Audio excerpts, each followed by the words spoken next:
Vamos então dando sequência e indo já para a parte final do nosso encontro de hoje. Eu gostaria de observar que enquanto o controle do subresfriamento ele serve para que nós tenhamos uma garantia de rendimento e pelo fato de não termos a ocorrência de bolhas de gás, o flash gas em linha de líquido também, para que nós possamos garantir somente líquido na entrada da válvula de expansão, o superaquecimento ele serve, na verdade, para que nós tenhamos uma garantia de não retorno de líquido ao compressor, ou seja, para garantir, preservar o funcionamento mecânico do compressor. Ele não traz, na verdade, superaquecimento, ganho de rendimento ao sistema de refrigeração. Ao contrário, né, ele representa aquela parcela do evaporador que não está preenchida com líquido sendo evaporado e, portanto, uma parcela que apresenta aí até um rendimento um pouquinho menor. Por isso que é importante o controle dentro dos valores especificados no nosso projeto, né, e das boas práticas também de refrigeração. Assim como também é importante o controle do superaquecimento total para que nós não tenhamos outros problemas no sistema de refrigeração, notadamente no compressor, não pelo retorno de líquido, mas por um superaquecimento de valor muito elevado. Muito bem. Isso dito, então, vamos passar ao processo de determinação do subresfriamento e do superaquecimento. Como a gente comentou no nosso vídeo, o subresfriamento ele deve ocorrer no condensador. O condensador ele é o componente responsável pela condensação do fluido refrigerante e pela entrega de um subresfriamento que nós denominamos aí de subresfriamento natural, né? Então, para determinar o subresfriamento, nós vamos precisar de um manômetro de alta pressão. Esse manômetro vai conectado na válvula de serviço. Normalmente essas válvulas de serviço estão disponíveis no próprio compressor, na descarga do compressor. E de uma temperatura que nós vamos medir, então, através de um sensor de um termômetro penta, posicionado adequadamente na tubulação, logo na saída do condensador. Então, vamos lembrar, alunos, que nós devemos posicionar com cuidado esse sensor, de forma que ele esteja firmemente preso na parede da tubulação e bem isolado para evitar que nós tenhamos interferência do ar externo, né, do ambiente externo na nossa medição de temperatura. O valor do subresfriamento, ele é então a diferença entre a temperatura de condensação e a temperatura de saída do condensador.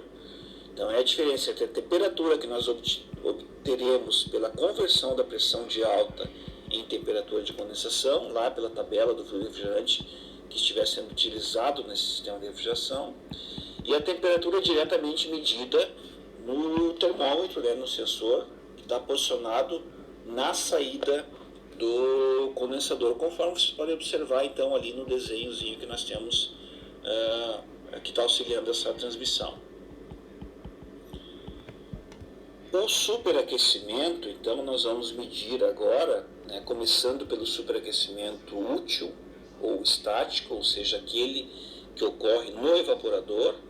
Então, nós vamos medir esse superaquecimento posicionando um sensor do nosso termômetro, né, o sensor do penta, então, na saída do evaporador, o mais próximo possível de onde está posicionado o bulbo da válvula de expansão termostática. Por quê?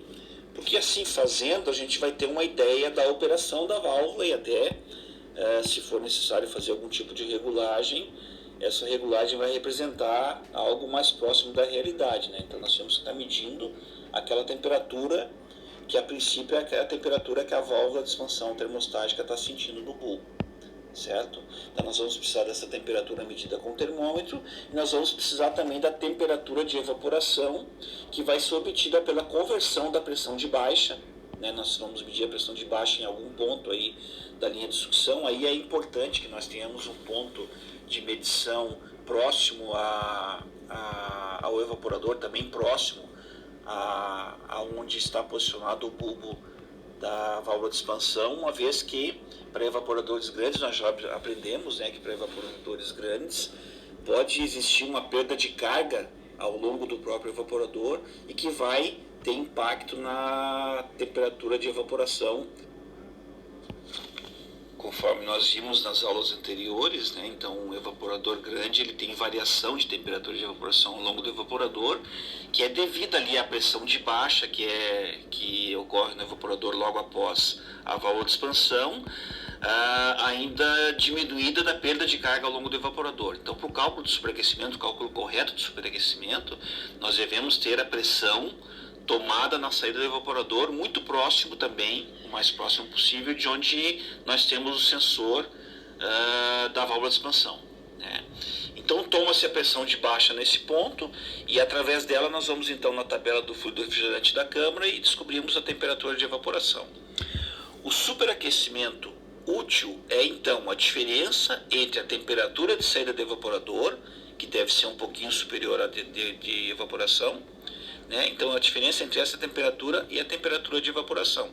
Recapitulando, superaquecimento útil é a diferença entre a temperatura de saída do evaporador e a temperatura de evaporação. Para a determinação então do superaquecimento total, a última grandeza que nós vamos determinar na aula de hoje, nós vamos tomar então a temperatura na linha de sucção próximo à entrada do compressor. Então essa vai ser a temperatura que nós vamos considerar. Essa temperatura então, temperatura da linha de sucção próxima à entrada do compressor, menos a temperatura de evaporação, nos dará o superaquecimento total da câmara frigorífica. Era isso, meus alunos, eu espero que vocês tenham gostado da aula de hoje. Procurem observar no desenho, tentem lembrar da câmara frigorífica que nós temos no laboratório, tentem mentalmente posicionar os sensores e os pontos de medição de pressão, para que nós, assim que nós retornarmos, nós possamos fazer alguns exercícios práticos, então, de medição de subresfriamento e superaquecimento. Então, até a próxima aula. Um abraço para vocês todos.